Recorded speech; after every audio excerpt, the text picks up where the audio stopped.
Best of the... Oh, what's up, guys? Welcome back. You're watching MLG Classics Best of the Best, where we're trying to find out the best StarCraft 2 game in the history of Major League Gaming. We've gone through 4 games, 2 matchups, and again, remember, it's important for you to vote on Twitter so we can decide who's going to move on. Let's take a look at the bracket to see what we've done so far and what we have to come on this day.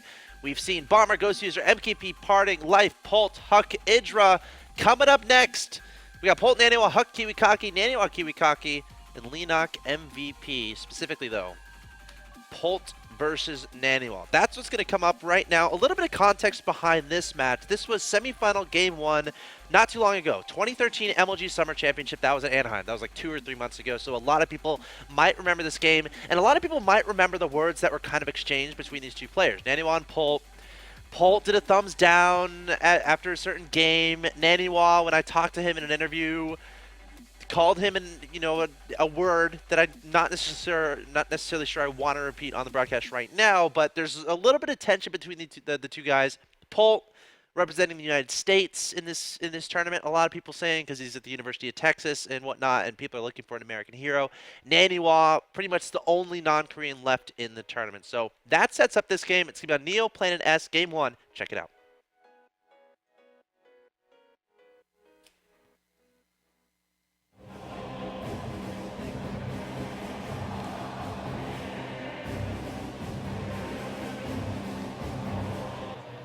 Down in the bottom left-hand corner. Love him, hate him, no matter what his level of confidence, he always shows amazing play and always proves that foreigners can go deep in any tournament. From Team Alliance, give a cheer for Naniwa!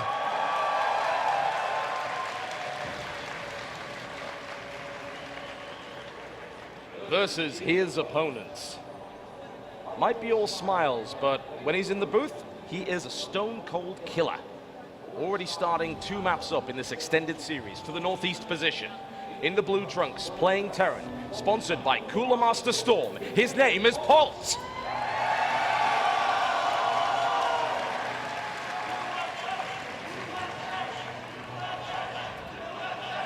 Polt slowly becoming one of the most famous American players in this tournament. Well, we needed someone to replace Stefano, right? I'll be here all week, folks. Try the veal. Oh. That was really, really funny. Do you need a moment? No, I feel fantastic. Now, I want to talk a little bit about the opening we're seeing out of Polt right now. Just going for 1 gate, no gas. I mean, that does leave a couple of big possibilities. He could go late gas, he could go early expand, but on this map, this is one where we're seeing Terran players very regularly get that quick gas because the distances are so close. We saw Naniwa do a really clever Immortal push in their first meetup, but this is a map where it's going to be a lot stronger to do that identical play. Yeah, certainly. This is known as an aggressive map, and that's because more often than not, it tends to end on 2 or 3 bases, and it tends to be aggression right out of the gate. Some interesting stuff already going on with that lack of gas, and also interesting pylon position here for Naniwa, directly behind his own natural expansion. Very smart. Now, in general, placing pylons behind bases is better than placing in front because you have a protected warp in. You can warp in back there and not run the risk of the pylon being picked off, but most players put it on the high ground so that you can warp in on the low ground. This is a great way to freak Polt out. Look at this. Polt is going to scout. He's going to be saying, wait a minute. Where's your pylon? There's 1 pylon in your main base. I mean, Naniwa's not doing anything really shocking, but this is going to trick Polt into thinking that something terrifying is coming up. There he is. He's counting. There's pylon 1. And he's going to begin moving. At least he should begin moving around, going, where's pylon 2? Where's pylon 2? Yeah, he's looking for it right now, and he has no idea where it is. That is going to put him in a really awkward spot because he's saying, oh no, I have to deal with the possibility that there will be aggression. A couple of slices coming in from the cellar. It is not going to see that pylon, so he's thinking to himself, was it a mistake to go with the gasless? He's looking for it. He's looking for that proxy Stargate. He doesn't see it. Clear angst coming from Polt, who's going to be throwing down 2 barracks very shortly. Naniwa looks like he's going for a very standard expand, and this moment is going to make Polt feel very, very happy. Yeah, he's going to see that go down. It's like, okay, all right, well, it was just a cute little fake out. I don't really have to worry about anything coming out from my opponent for quite some time. Sentries coming down, defensive play here. A couple more barracks being added on for Polt, as you would expect here. So far, so standard. Still no gas, actually, for Polt on 26 supply. So he's going as deep as he can here on minerals only. Now, for any of you who have never seen the MLG Extended Series format, here's how it works. Normally, when players meet, it's a regular best of 3. But if they play again in the lower bracket, having played in the winner's bracket, rather than just play a regular old best of 3, they play a best of 7 beginning from the previous result. So now we see Polt leading 2-0, not because he's played 2 games against Naniwa today, but because when they met in the winner's bracket yesterday, Polt won 2-0. So now Naniwa has to win an uphill battle to come back.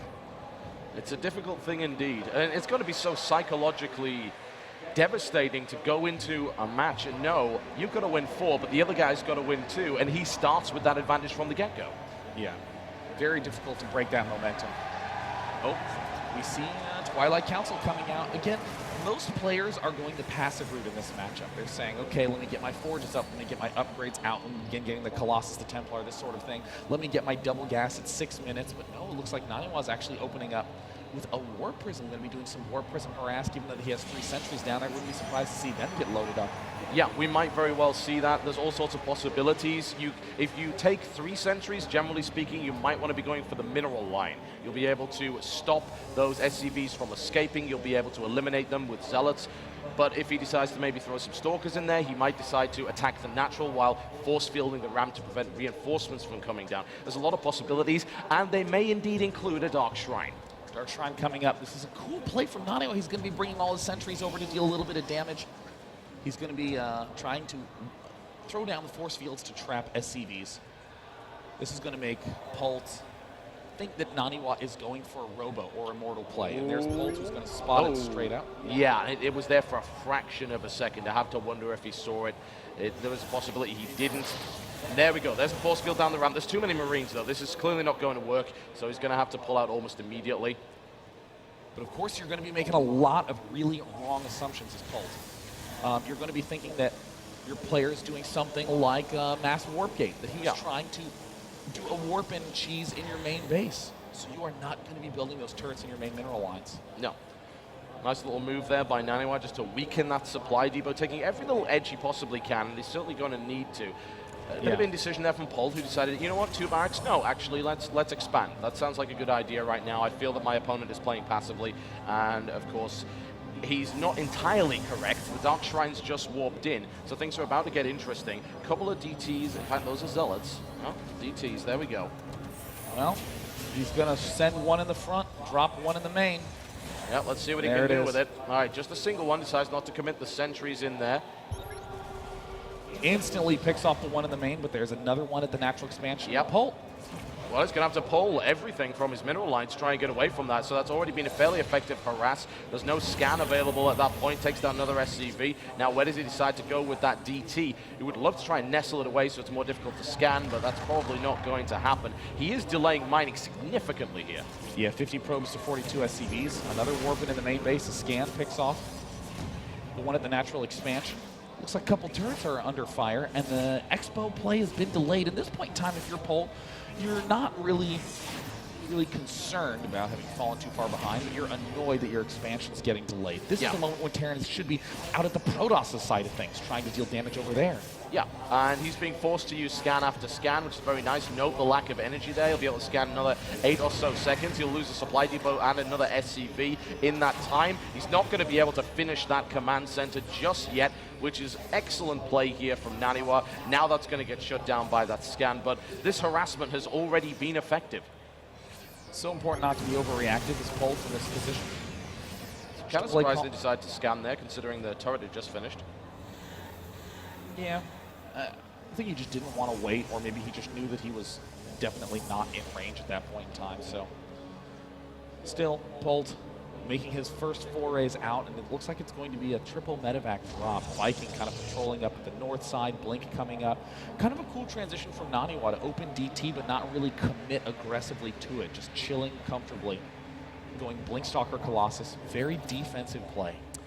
Polt moving to deny what he thinks is the third base, and of course you would be correct in that assumption. There's nothing really to stop that from happening, so that will be a cancel almost certainly. Something we talked about in the previous match, Sound versus Hero, where a lot of Protoss players are trying to grab that third just because what's the worst that could happen? They have to cancel it, no biggie. As it stands, I believe Naniwa did spot that coming in. He will have to cancel regardless, but he may be able to get a couple of shots off. Seems unlikely. Polt just kind of stimming towards the ramp here. Naniwa backing off. He does have those Colossus in play, but no extended thermal lance, so it'll be a little bit difficult to engage that force. Yeah, right now Naniwa is very carefully not doing that many warpins. He's trying to make sure that he doesn't overproduce Stalkers and doesn't expend all the money that he really wants to be placing on his expansion. Right now he has a Zealot comfortably protecting the third base location of Polt, so Naniwa sort of knows, yeah, I'm not behind economically. I'm in no hurry right now.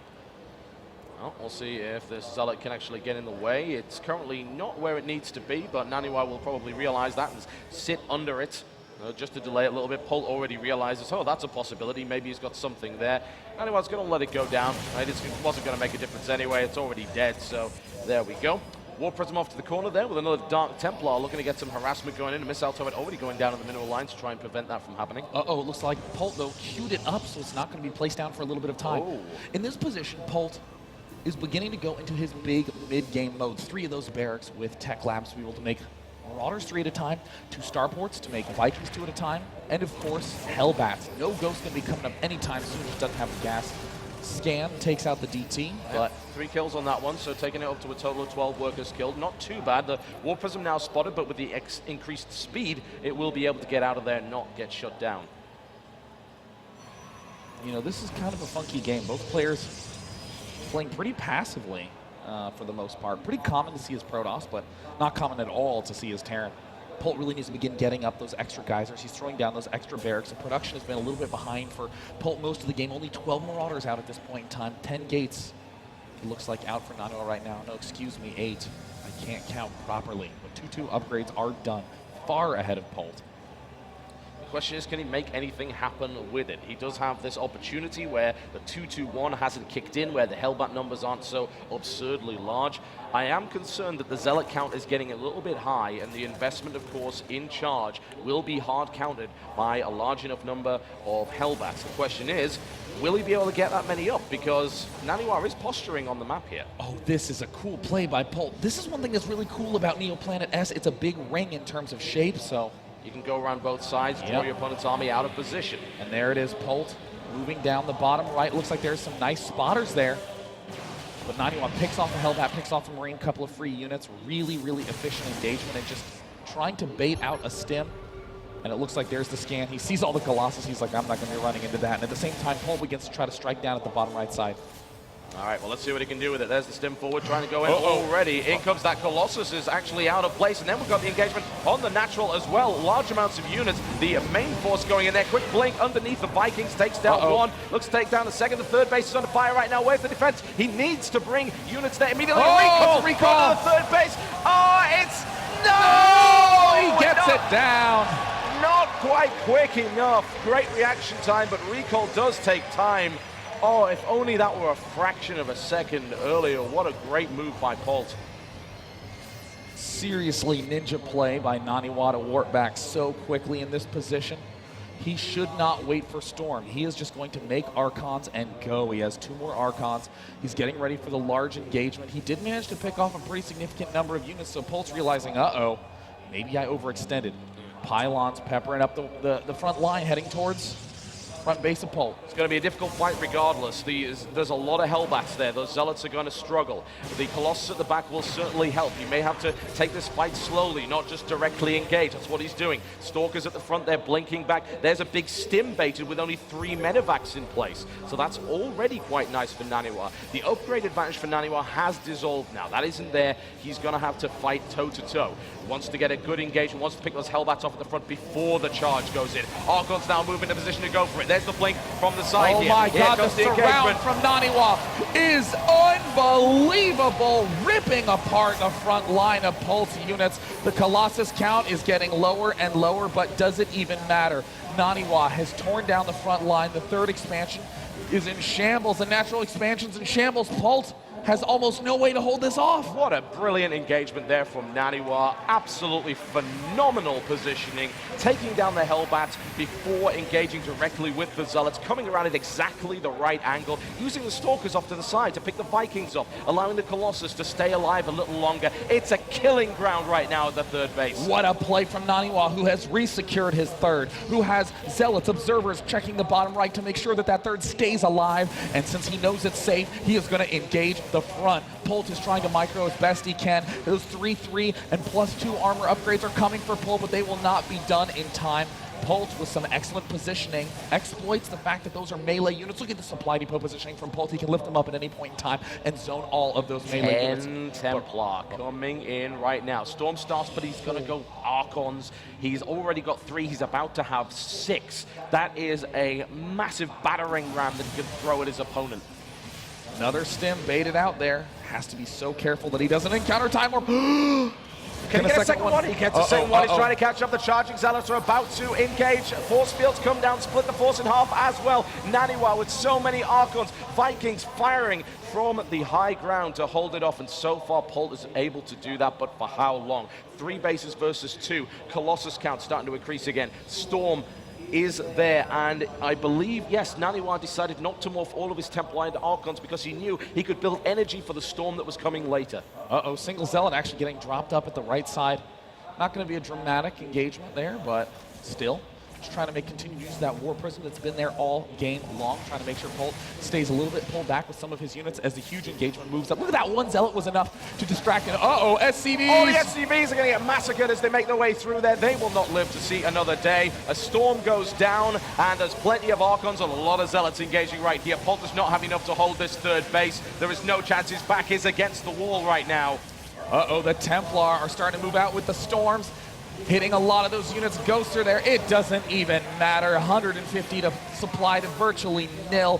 Naniwa is absolutely wrecking Polt in game 1 of this extended series. Demolition right here from Naniwa as Polt tries his best to hold on with what he's got left. There's no way he has enough to make that happen. Not even a man as determined as Polt. GG! There is the Naniwa GG. begins his long road to the comeback. Naniwa has seemed to have takes out Polt big surge in his in that game. Of course, what was interesting about that, and if you guys want to check on YouTube for a little bit of history beyond that, in the beginning of that game, there was actually a lot of words exchanged in the interview, which really made that game a lot better contextually, at least in my opinion. But Naniwa taking the game there. That is another round of 32 matchup we have in the best of StarCraft 2, in this best of StarCraft 2 tournament. Coming up next, we're going to have Huck versus Kiwi Kaki from MLG Raleigh 2010. As I pause this video because it's making my ears destroyed. But yeah, Naniwa, nice little victory there over Polt. Guys, stay tuned. More classics from MLG coming up.